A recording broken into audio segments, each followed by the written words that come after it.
Hello दोस्तों, स्वागत है आपका हमारे चैनल यूपी एग्जाम क्रिजर में। दोस्तों, आज के वीडियो में हम 23 नवंबर से संबंधित उत्तर प्रदेश के सभी एग्जाम्स के लिए मोस्ट इंपॉर्टेंट करंट अफेयर के क्वेश्चंस को डिस्कस करेंगे और हर एक क्वेश्चन से रिलेटेड आपको फैक्ट भी बताएंगे। और वीडियो के अंत में हम आपसे एक क्वेश्चन भी पूछेंगे जिसका जवाब आपको कमेंट बॉक्स में देना है। और अगर आपको इस वीडियो की PDF डाउनलोड करनी है तो इसकी PDF आप हमारे टेलीग्राम ग्रुप से डाउनलोड कर सकते हैं। टेलीग्राम ग्रुप की लिंक आपको इसी वीडियो के डिस्क्रिप्शन में मिल जाएगी। तो चलिए शुरू करते हैं। वीडियो स्टार्ट करने से पहले हम आज फिर से जो है इसको रिवाइज करेंगे। तो ये साल 2022 के नोबेल पुरस्कार हैं, ये किसको दिए गए हैं? तो चिकित्सा के क्षेत्र में स्वाति पेबू को दिया गया है। भौतिकी के क्षेत्र में अगर हम बात करें तो Alain Aspect, John F Clauser और एंटोन जेलिंगर को दिया गया। केमिस्ट्री यानी कि रसायन के क्षेत्र में अगर बात करें तो कैरोलिन बटोरजी, के वेरी शार्पलेस और मोर्टन मेल्डल को। साहित्य के क्षेत्र में किसको दिया गया? तो एनी एनॉक्स को साहित्य के क्षेत्र में दिया गया। शांति के क्षेत्र में किसको मिला है? तो एलएस बाल्यात्स्की। और रूसी मानवाधिकार संगठन है मेमोरियल और यूक्रेनी मानवाधिकार संगठन है सेंटर फॉर सिविल लिबर्टीज। तो इसे मिला है शांति के क्षेत्र में। अर्थशास्त्र के क्षेत्र में किसको दिया गया? तो Ben S बर्नानके, Douglas W diamond और फिलिप एच डायवेविक। तो ये जो है अर्थशास्त्र के क्षेत्र में नोबेल पुरस्कार है साल 2022 का। ठीक है, इनमें से आपको ये अच्छे से याद रखना है, चिकित्सा और साहित्य, क्योंकि ये एक एक व्यक्ति को दिया गया, इसलिए ये आपका वेरी इंपॉर्टेंट हो जाएगा। चलिए अब देखते हैं ये जो 2022 में नियुक्तियां की गई हैं प्रमुख, तो इनको भी एक बार रिवाइज करेंगे। तो लोकसभा अध्यक्ष वर्तमान में है ओम बिरला। भारतीय थल सेना के अध्यक्ष कौन है? तो जनरल मनोज पांडे, ये भारतीय थल सेना के अध्यक्ष हैं। भारतीय जल सेना के अध्यक्ष कौन है? तो एडमिरल आर हरि कुमार, ये भारतीय जल सेना के अध्यक्ष हैं। भारतीय वायुसेना के अध्यक्ष कौन है? तो एयर चीफ मार्शल विवेक राम चौधरी। ठीक, ये भारतीय वायुसेना के अध्यक्ष हैं। नीति आयोग के उपाध्यक्ष कौन है? तो सुमन बेरी, नीति आयोग के उपाध्यक्ष हैं। RBI के गवर्नर कौन है? तो शक्तिकांत दास, ये RBI के गवर्नर हैं। इसरो के अध्यक्ष कौन है? तो एस सोमनाथ, ये इसरो के अध्यक्ष हैं। और दोस्तों, अभी हाल ही में जो नीति आयोग के उपाध्यक्ष हैं ये हाल ही में बने थे, इनका नाम याद रखेंगे। मुख्य चुनाव आयुक्त कौन है? तो राजीव कुमार, ये मुख्य चुनाव आयुक्त हैं। इंटेलिजेंस ब्यूरो के निदेशक तपंडेका, ये भी जो है अभी बने थे। इसके अलावा NIA के निदेशक कौन है? तो दिनकर गुप्ता। नीति आयोग के CEO ये भी हाल ही में नियुक्त हुए थे, इनका नाम भी वेरी इंपॉर्टेंट याद रखेंगे, परमेश्वरन अय्यर, नीति आयोग के CEO। और दोस्तों, अभी आपका जो UPPCL का एग्जीक्यूटिव असिस्टेंट का एग्जाम चल रहा है, तो उसमें ये क्वेश्चन पूछा गया था कि नीति आयोग के CEO कौन है। तो आप समझ सकते हैं, वेरी इंपॉर्टेंट ये सभी के सभी जितने भी आपको यहाँ पर हम रिवाइज करा रहे हैं। रॉ के प्रमुख कौन है? तो सामंत गोयल। भारत की राष्ट्रपति द्रौपदी मुर्मू, ये जो है भारत की राष्ट्रपति हैं। और दोस्तों, राष्ट्रपति से संबंधित एक क्वेश्चन आपको अच्छे से याद रखना है, वेरी इंपॉर्टेंट, कि जो भारत के राष्ट्रपति हैं द्रौपदी मुर्मू, ये किस जनजाति से संबंध रखती हैं, यानी कि कौन सी जनजाति की हैं? तो ये आप याद रखेंगे संथाल, जो संथाल जनजाति है उससे ये संबंध रखती हैं, तो ये वेरी इंपॉर्टेंट रहेगा। भारत के उपराष्ट्रपति कौन है? तो जगदीप धनखड़। भारत के नए मुख्य न्यायाधीश कौन है? तो DY चंद्रचूड़। दोस्तों, कल की वीडियो में क्या था कि आपको उदय उमेश ललित बताया था, जो कि इनसे पहले थे, तो वो टाइपिंग मिस्टेक था, इस वजह से वो जल्दी में बता दिया गया। तो आपको याद रखना है जस्टिस DY चंद्रचूड़ जो हैं ये हैं नए मुख्य न्यायाधीश। और वीडियो के नीचे कमेंट भी हमने कर दिया था ताकि आपको जो है ये सही पता चल सके। तो इनका याद रखेंगे नाम, DY चंद्रचूड़, ये हैं भारत के नए मुख्य न्यायाधीश। DRDO के नए अध्यक्ष कौन है? तो doctor Sameer V Kamat. CDS कौन है वर्तमान में? तो लेफ्टिनेंट जनरल अनिल चौहान, ये हैं CDS। महान्यायवादी कौन है वर्तमान में? तो R वेंकट रमनी, ये महान्यायवादी हैं भारत के। तो यहाँ से आप ये सभी नाम अच्छे से याद रखेंगे। तो अब हम स्टार्ट करते हैं करंट अफेयर्स का सेशन। तो आज का सेशन शुरू करने से पहले हम कल के क्वेश्चंस का रिवीजन करेंगे। कल का पहला क्वेश्चन है 34वीं sub junior under 13 national badminton championship 2022 कहाँ पर आयोजित की जा रही है? ऑप्शन नंबर इसका C करेक्ट होगा, लखनऊ में। अगला है निम्नलिखित में से किस शहर में हैप्पीनेस पार्क बनने जा रहा है? ऑप्शन नंबर B करेक्ट होगा, लखनऊ में। दोस्तों, उत्तर प्रदेश करंट अफेयर की लास्ट 8 मंथ की अगर आपको PDF ई बुक डाउनलोड करनी है तो इसकी लिंक आपको वीडियो के डिस्क्रिप्शन में मिल जाएगी, वहां से आप इसकी PDF ई बुक डाउनलोड कर सकते हैं। और अगर इसे डाउनलोड करने में कोई प्रॉब्लम होती है तो साइट पर आपको WhatsApp नंबर और ईमेल मिल जाएगा जिस पर आप कॉन्टैक्ट कर सकते हैं। अगला है महाराजगंज के बौद्ध सर्किट के अंतर्राष्ट्रीय एग्जिट पॉइंट सोनौली में एयरपोर्ट की तर्ज पर कितने क्षेत्र में इंटीग्रेटेड चेक पोस्ट यानी कि आईसीपी लैंड पोर्ट बनेगा? ऑप्शन नंबर इसका सी करेक्ट होगा, 120 एकड़ की भूमि पर। अगला है, हाल ही में किस देश की सुप्रीम कोर्ट ने 18 वर्ष की मतदान आयु को भेदभावपूर्ण बताया है? ऑप्शन नंबर इसका डी करेक्ट होगा, न्यूजीलैंड की सुप्रीम कोर्ट ने। अगला है, हाल ही में किस देश के संविधान संशोधन के अनुसार एक व्यक्ति केवल एक बार देश का राष्ट्रपति बन सकता है? तो अभी जो है कजाकिस्तान के संविधान में संशोधन किया गया और उसके तहत ऐसा किया गया है कि एक व्यक्ति जो है वहां पर केवल एक बार ही राष्ट्रपति बन सकता है और राष्ट्रपति के पद का कार्यकाल भी बढ़ाया गया है, जो कि 5 वर्ष से अब कितना कर दिया गया है, तो 7 वर्ष कर दिया गया है। अगला है, भारत ने किस देश से global partnership on artificial intelligence की अध्यक्षता हासिल की है? ऑप्शन नंबर यहाँ पे सी करेक्ट होगा, फ्रांस से। अगला है, 25वां राष्ट्रीय ई गवर्नेंस सम्मेलन कहाँ आयोजित किया जाएगा? ऑप्शन नंबर इसका बी करेक्ट होगा, कटरा, जम्मू कश्मीर। अगला है, 2022 एटीपी फाइनल्स एकल का खिताब किसने जीता है? तो ये जीता है नोवाक जोकोविच ने। ऑप्शन नंबर यहाँ पे ए करेक्ट होगा। अगला है, हाल ही में भारतीय और किस देश की नौसेनाओं के बीच द्विपक्षीय अभ्यास नसीम अल बहर 2022 शुरू हुआ है? तो ये हुआ है भारत और ओमान के बीच। ऑप्शन नंबर सी इसका करेक्ट होगा। तो दोस्तों ये थे कल के क्वेश्चंस जिसका हमने रिवीजन किया। अब हम शुरू करते हैं आज का सेशन। आज का पहला क्वेश्चन है, उत्तर प्रदेश राज्य के कितने जिलों में डाटा सेंटर बनाए जाएंगे? ऑप्शन नंबर यहाँ पे डी करेक्ट होगा, 75, यानी कि उत्तर प्रदेश के सभी जिलों में डाटा सेंटर बनाए जाएंगे। दोस्तों राज्य के हर एक जिले में डाटा सेंटर बनाए जाएंगे। अब ये जो डाटा सेंटर है वो किस कंपनी के द्वारा बनाए जाएंगे? तो इसका नाम भी याद रखेंगे, व्यूनाउ इन्फोटेक कंपनी। इसके द्वारा ये जो डाटा सेंटर हैं ये विकसित किए जाएंगे। इस संबंध में राज्य के औद्योगिक विकास आयुक्त अरविंद कुमार और व्यूनाउ इन्फोटेक कंपनी के एमडी सुखविंदर सिंह खरौर ने 13,500 करोड़ रुपए के एमओयू पर हस्ताक्षर किए हैं। जो व्यूनाउ इन्फोटेक कंपनी है ये राज्य के सभी यानी कि 75 जिलों में 750 डाटा सेंटर स्थापित करने के लिए प्रतिबद्ध है। कंपनी द्वारा पहला पायलट डाटा सेंटर मोटा गाजियाबाद में पहले ही चालू कर दिया गया, यानी कि इस कंपनी के द्वारा जो पहला डाटा सेंटर बनाया गया वो कहाँ पे? तो ये गाजियाबाद में चालू किया गया है, स्थापित किया गया है। तो याद रखेंगे उत्तर प्रदेश के सभी जिलों में डाटा सेंटर बनाए जाएंगे। दोस्तों डाटा सेंटर की अगर हम बात करें यूपी में, तो यूपी में सबसे पहले जो डाटा सेंटर पार्क बनाए गए हैं तो वो कहाँ पे बना था? तो याद होगा आपको, नोएडा में जो है सबसे पहले डाटा सेंटर बना था यूपी में। तो इस बात को आप याद रखेंगे, तो वहीं से जो है इसकी शुरुआत हुई है। अब धीरे धीरे उत्तर प्रदेश के हर एक जिले में डाटा सेंटर पार्क जो है विकसित किए जाएंगे। अगला क्वेश्चन है, उत्तर प्रदेश इन्वेस्टर समिति 2023 के लिए प्रदेश सरकार द्वारा कर्टेन रेजर कार्यक्रम का आयोजन कहाँ किया गया? ऑप्शन नंबर यहाँ पे बी करेक्ट होगा, नई दिल्ली में। प्रदेश की अर्थव्यवस्था को 10 खरब डॉलर बनाने के तहत, ठीक है, ये लक्ष्य है कि प्रदेश की अर्थव्यवस्था को 10 खरब डॉलर बनाया जाए। तो इसके तहत यूपी इन्वेस्टर समिट 2023 के कर्टेन रेजर कार्यक्रम, कौन सा कार्यक्रम है? कर्टेन रेजर कार्यक्रम का आयोजन मंगलवार को दिल्ली के सुषमा स्वराज प्रवासी भारतीय भवन में किया गया। सीएम योगी आदित्यनाथ की अध्यक्षता में हुए इस कार्यक्रम में इन्वेस्टर्स की सुविधा के लिए 2 पोर्टल का भी शुभारंभ किया गया। ग्लोबल इन्वेस्टर समिट को लेकर एक शॉर्ट फिल्म का भी प्रदर्शन किया गया है, ठीक है, इसको भी ध्यान रखेंगे। इस क्रम में हमारी सरकार 10 से 12 फरवरी 2023 तक लखनऊ में एक ग्लोबल इन्वेस्टर समिट का आयोजन कर रही है, ताकि राज्य में उपलब्ध असीम व्यावसायिक अवसरों से देश और दुनिया लाभान्वित हो सके। तो यहाँ से आपको याद रखना है कि उत्तर प्रदेश को जो है 10 खरब डॉलर की अर्थव्यवस्था बनाने के तहत अभी जो है एक कार्यक्रम का आयोजन किया गया। कौन सा कार्यक्रम है? तो कर्टेन रेजर कार्यक्रम। कहाँ पे इसका आयोजन किया गया? तो इसका जो आयोजन है वो दिल्ली में किया गया है, सुषमा स्वराज प्रवासी भारतीय भवन में, ठीक है, इस बात को याद रखेंगे।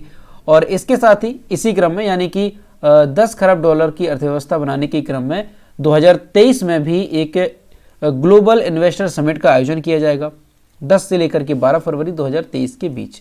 तो ये भी आप यहाँ से याद रखेंगे। अगला क्वेश्चन है, उत्तर प्रदेश के किस शहर में 23वें अंतर्राष्ट्रीय मुख्य न्यायाधीश सम्मेलन का आयोजन किया गया? ऑप्शन नंबर यहाँ पे डी करेक्ट होगा, लखनऊ में। सिटी मॉन्टेसरी स्कूल में हर साल होने वाले अंतर्राष्ट्रीय मुख्य न्यायाधीश सम्मेलन इस बार 18 नवंबर से शुरू हुआ। 5 दिनों तक चलने वाली इस कॉन्फ्रेंस में 50 देशों के करीब 110 लीगल एक्सपर्ट लखनऊ में रहेंगे। लखनऊ के सिटी मॉन्टेसरी स्कूल के संस्थापक और अंतर्राष्ट्रीय मुख्य न्यायाधीश सम्मेलन के संयोजक कौन है? डॉक्टर जगदीश गांधी। इन्होंने बताया कि भारतीय संविधान के अनुच्छेद 51 पर आधारित ये जो ऐतिहासिक सम्मेलन है ये विश्व एकता, विश्व शांति और विश्व के 2.5 अरब से अधिक बच्चों के सुरक्षित भविष्य को समर्पित है। तो याद रखेंगे, काफ़ी इंपॉर्टेंट है क्योंकि इसमें 50 देशों के करीब 110 लीगल एक्सपर्ट जो है शामिल होंगे और वो 5 दिनों तक जो है लखनऊ में ही रहेंगे। तो ये चीज़ आप यहाँ से याद रखेंगे कि कहाँ पे इसका आयोजन किया गया है और क्या है, कौन सा सम्मेलन है। तो अंतर्राष्ट्रीय मुख्य न्यायाधीश सम्मेलन है जो कि 18 नवंबर से शुरू हुआ और 5 दिनों तक ये चलेगा। ठीक है, इस चीज़ को याद रखेंगे आप। और कितने देशों के अगर पूछा जाए लगभग, तो आप याद रखेंगे 50 देशों के लगभग जो है इसमें लीगल एक्सपर्ट शामिल रहे। अगला क्वेश्चन है, हाल ही में जारी नेटवर्क रेडीनेस इंडेक्स 2022 में भारत किस स्थान पर रहा? ऑप्शन नंबर यहाँ पे डी करेक्ट होगा, 61वें स्थान पर रहा है भारत। दोस्तों हाल ही में एक इंडेक्स जारी किया गया है, कौन सा? तो नेटवर्क रेडीनेस इंडेक्स 2022। इसमें जो भारत है इसने 61वां स्थान हासिल किया है। और जो भारत है पिछली बार की अपेक्षा अगर देखा जाए तो भारत ने 6 स्थानों की छलांग लगाई है। ये जो इंडेक्स है विश्व के 131 अर्थव्यवस्थाओं के नेटवर्क आधारित रेडीनेस परिदृश्य को दर्शाता है। केंद्रीय संचार मंत्रालय ने इस बात की जानकारी दी है। इस रिपोर्ट को वाशिंगटन डीसी स्थित पोर्टुलांस इंस्टीट्यूट द्वारा तैयार किया गया है। अगर आपसे पूछा जाए कि कौन जो है इसको तैयार करता है, तो वाशिंगटन डीसी स्थित पोर्टुलांस इंस्टीट्यूट द्वारा इसको तैयार किया गया। ये एक इंडिपेंडेंट नॉन प्रॉफिट और रिसर्च एंड एजुकेशनल इंस्टीट्यूट है। तो आप याद रखेंगे, नेटवर्क रेडीनेस इंडेक्स 2022 में भारत किस स्थान पर रहा? तो भारत 61वें स्थान पर रहा है। अब दोस्तों यहाँ पर इंडेक्स की बात है तो इंडेक्स को हम एक बार रिवाइज करेंगे जो 2022 में जारी किए गए। तो पहला इंडेक्स है भ्रष्टाचार धारणा सूचकांक 2021। इसमें जो भारत है ये कौन से स्थान पर रहा? तो 85वें स्थान पर रहा है भारत भ्रष्टाचार धारणा सूचकांक 2021 में। पहले स्थान पर कौन से देश हैं? तो डेनमार्क, फिनलैंड और न्यूजीलैंड, ये संयुक्त रूप से पहले स्थान पर रहे। वैश्विक खुशहाली रिपोर्ट यानी कि हैप्पीनेस इंडेक्स की अगर हम बात करें 2022 के, तो इसमें भारत 136वें स्थान पर रहा और पहले स्थान पर है फिनलैंड। ठीक है, तो इसको याद रखेंगे आप। IQ ईयर की 2021 विश्व वायु गुणवत्ता रिपोर्ट को अगर देखें तो सबसे जो प्रदूषित राजधानी रही है दुनिया की वो रही है दिल्ली, और सबसे प्रदूषित देश कौन सा रहा? तो वो रहा है बांग्लादेश। सिप्री की रिपोर्ट अगर देखें 2021 की, तो इसके अनुसार सर्वाधिक हथियार आयातक देश रहा है भारत और सर्वाधिक हथियार निर्यातक देश रहा है अमेरिका। ठीक, 2021 की ये रिपोर्ट है। टॉम ट्रैफिक इंडेक्स 2021 के अनुसार अगर देखा जाए कि दुनिया का सबसे भीड़ भाड़ वाला शहर कौन सा है, तो ये है तुर्की का इस्तांबुल। ठीक है, ये दुनिया का सबसे भीड़ भाड़ वाला शहर रहा टॉम ट्रैफिक इंडेक्स 2021 के अनुसार। अगली रिपोर्ट याद रखेंगे विश्व प्रेस स्वतंत्रता सूचकांक 2022 की। इसमें भारत 150वें स्थान पर रहा और नॉर्वे इसमें पहले स्थान पर है। ठीक है, प्रेस की स्वतंत्रता यहाँ पे बात की गई है, 2022 का ये सूचकांक है।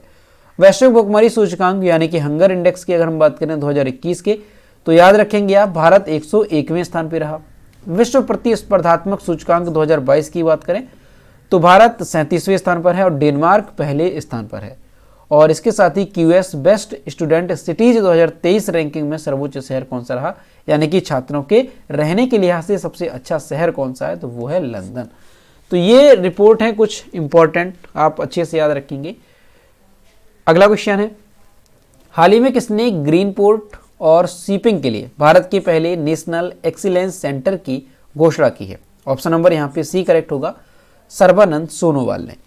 केंद्रीय पत्तन, पोत परिवहन और जलमार्ग मंत्री सर्बानंद सोनोवाल ने ग्रीन पोर्ट और शिपिंग के लिए भारत के पहले नेशनल एक्सीलेंस सेंटर की घोषणा की है। जो केंद्रीय मंत्री हैं सोनोवाल, इन्होंने इस सेंटर की स्थापना की घोषणा इनमार्को 2022 कार्यक्रम के दौरान की है। इस अवसर पर उन्होंने कहा कि PM मोदी की लाइफ पहल में इसे शामिल किया गया, जो पर्यावरण संरक्षण की एक सामूहिक पहल है और इसकी स्थापना से भारत में ग्रीन पोर्ट के विकास में भी काफ़ी मदद मिलेगी। तो यहाँ से आपको क्या याद रखना है कि ग्रीन पोर्ट और शिपिंग के लिए भारत के पहले नेशनल एक्सीलेंस सेंटर की घोषणा जो है वो किसने की है?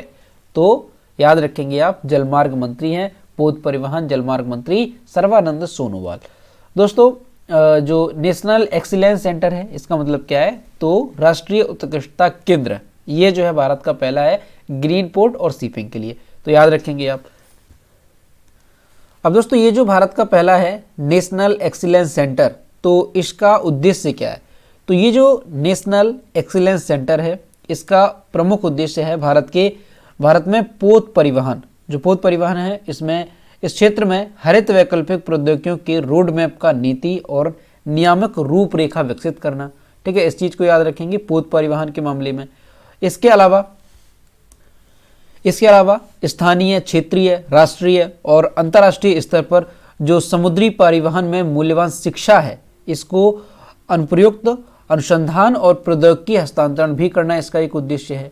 ये चीज भी याद रखेंगे।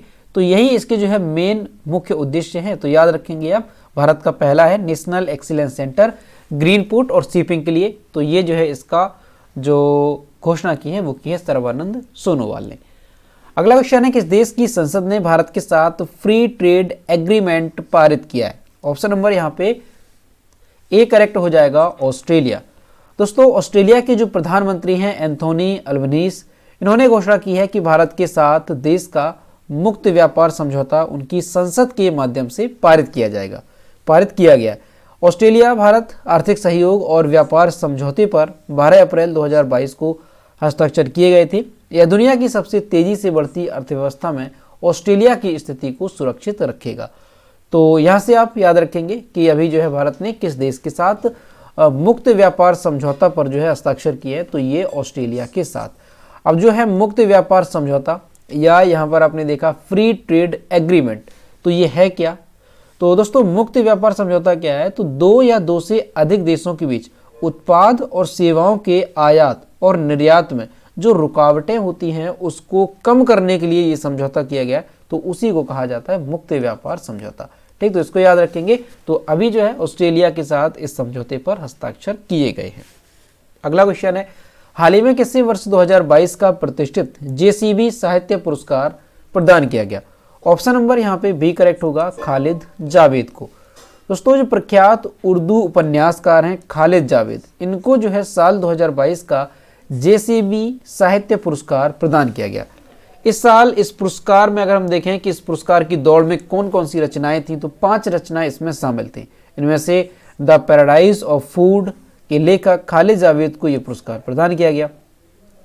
अब दोस्तों अगर हम बात करें कि कौन कौन से और जो इसमें लेखक हैं वो इसमें शामिल थे, इस पुरस्कार की दौड़ में शामिल थे, तो दोस्तों इस पुरस्कार की दौड़ में जो आपको याद होगा जो बुकर पुरस्कार से सम्मानित हैं गीतांजलि श्री, तो उनका उपन्यास स्टॉर्म ऑफ सैंड भी इसमें शामिल था। इसके अलावा मनोरंजन बायपरी के उपन्यास ईमान, ये भी इसमें शामिल था। इसके अलावा सुदेन कामिमो के उपन्यास सॉन्ग ऑफ द सॉइल, ये भी इस पुरस्कार की दौड़ में शामिल था। इसके अलावा सोली टॉमी के उपन्यास वल्ली भी इसमें शामिल था।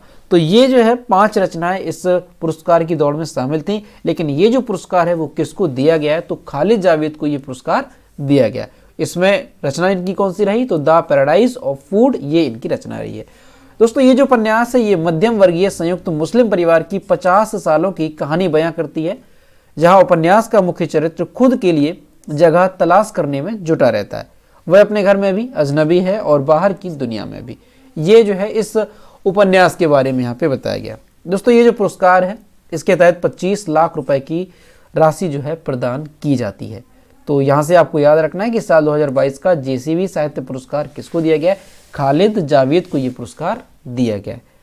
अगला क्वेश्चन है, हाल ही में किस अभिनेता को Indian film personality of the year 2022 से सम्मानित किया गया? ऑप्शन नंबर यहाँ पे सी करेक्ट होगा, चिरंजीवी को। यहाँ पर आप इनकी इमेज देख सकते हैं। दोस्तों गोवा में जो 53वें भारतीय अंतर्राष्ट्रीय फिल्म महोत्सव यानी कि IFFI जो 53वें यहाँ पे आयोजित किए जा रहे हैं, तो इसी में जो है जो अभिनेता है चिरंजीवी, इनको Indian film personality of the year चुना गया है।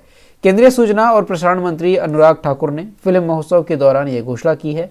मेगा स्टार चिरंजीवी ने तेलुगु और कुछ तमिल और कन्नड़ और हिंदी में 150 से अधिक फिल्मों में अभिनय किया और उन्हें तेलुगु सिनेमा में सबसे सफल और प्रभावशाली अभिनेताओं में से एक माना जाता है।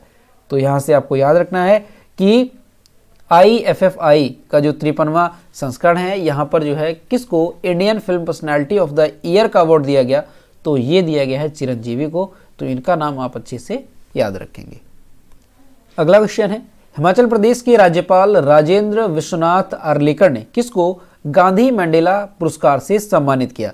तो ऑप्शन नंबर यहाँ पे करेक्ट हो जाएगा सी, दलाई लामा को। और यहाँ पर जो आप ये इमेज देख रहे हैं यही है दलाई लामा। दोस्तों तिब्बती आध्यात्मिक गुरु हैं दलाई लामा। इनको जो है 19 नवंबर 2022 को गांधी मंडेला फाउंडेशन द्वारा शांति पुरस्कार से सम्मानित किया गया। दलाई लामा को 2020 में पुरस्कार के लिए चुना गया था, लेकिन कोविड की वजह से ये जो पुरस्कार है वो उनको नहीं दिया जा सका, तो अभी जो है ये पुरस्कार उनको दिया गया। ठीक है, इस चीज को याद रखेंगे। किसने प्रदान किया है? तो हिमाचल प्रदेश के जो राज्यपाल है उन्होंने ये पुरस्कार इनको दिया है। ये पुरस्कार सामाजिक कल्याण, शांति, पर्यावरण, संस्कृति, शिक्षा, स्वास्थ्य देखभाल, इसके साथ ही खेल और नवाचार के क्षेत्र में महत्वपूर्ण योगदान देकर गांधी और मंडेला की विरासत को आगे बढ़ाने वाली हस्तियों को दिया जाता है। ठीक है, इस चीज को याद रखेंगे कि ये किसको दिया जाता है। तो यहाँ पर जो ये सारी बातें लिखी हैं तो इसी के जो आगे बढ़ाने का काम करते हैं उनको जो है ये पुरस्कार दिया जाता है। तो अभी साल 2022 में ये किसको दिया गया? तो दलाई लामा को ये दिया गया है और इन्हें 2020 में इस पुरस्कार के लिए चुना गया था। दोस्तों दलाई लामा से संबंधित आपको एक बात याद रखनी है कि इन्हें नोबेल शांति पुरस्कार भी प्रदान किया जा चुका है। तो इन्हें कब दिया गया था नोबेल पुरस्कार शांति के क्षेत्र में? तो याद रखेंगे आप 1989 में। 1989 में इन्हें जो है शांति के क्षेत्र में नोबेल पुरस्कार प्रदान किया गया था। तो ये बात भी आप यहाँ से याद रखेंगे, वेरी इंपॉर्टेंट रहेगी। ठीक है, 1989 में।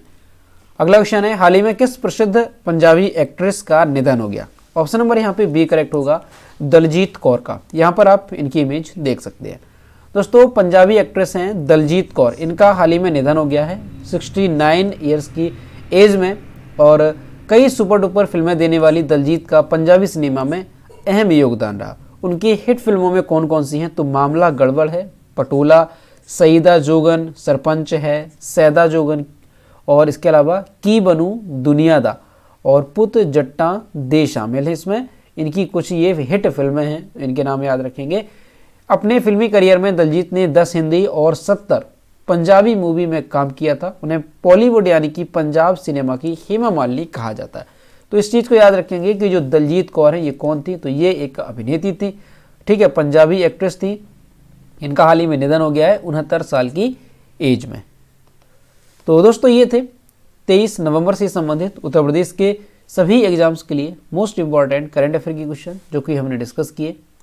अब हम देखते हैं कल की वीडियो को क्वेश्चन जो हमने आपसे पूछा था। यह है कल की वीडियो को क्वेश्चन जो हमने आपसे पूछा था कि किस देश ने भारतीय नागरिकों को वीजा प्राप्त करने के लिए पुलिस निकासी प्रमाण पत्र जमा करने से छूट दी है? ऑप्शन नंबर यहाँ पे डी करेक्ट था, सऊदी अरब ने। और इसका आंसर लगभग सभी स्टूडेंट्स ने सही किया। और मैं आपसे हर रोज कहता हूँ कि जो भी क्वेश्चन आपसे पूछा जाए तो सभी लोग क्वेश्चन का आंसर जरूर किया करो। यह है आज का क्वेश्चन, विश्व टेलीविजन दिवस प्रतिवर्ष कब मनाया जाता है? यहाँ पर इसका जो भी करेक्ट आंसर है वो आपको कमेंट बॉक्स में बताना है। और दोस्तों सभी लोग क्वेश्चन का आंसर जरूर किया करो। तो दोस्तों आज का वीडियो कैसा लगा? अगर वीडियो पसंद आया है तो इसे लाइक करें, अपने दोस्तों के साथ शेयर करें। और अगर अभी तक हमारे चैनल पर नए हैं तो चैनल को सब्सक्राइब करना ना भूलें। साथ ही बेल आइकन को भी प्रेस करें ताकि टाइम टू टाइम नोटिफिकेशन आप तक पहुँचता रहे। तो मिलते हैं नेक्स्ट वीडियो में। Thank you.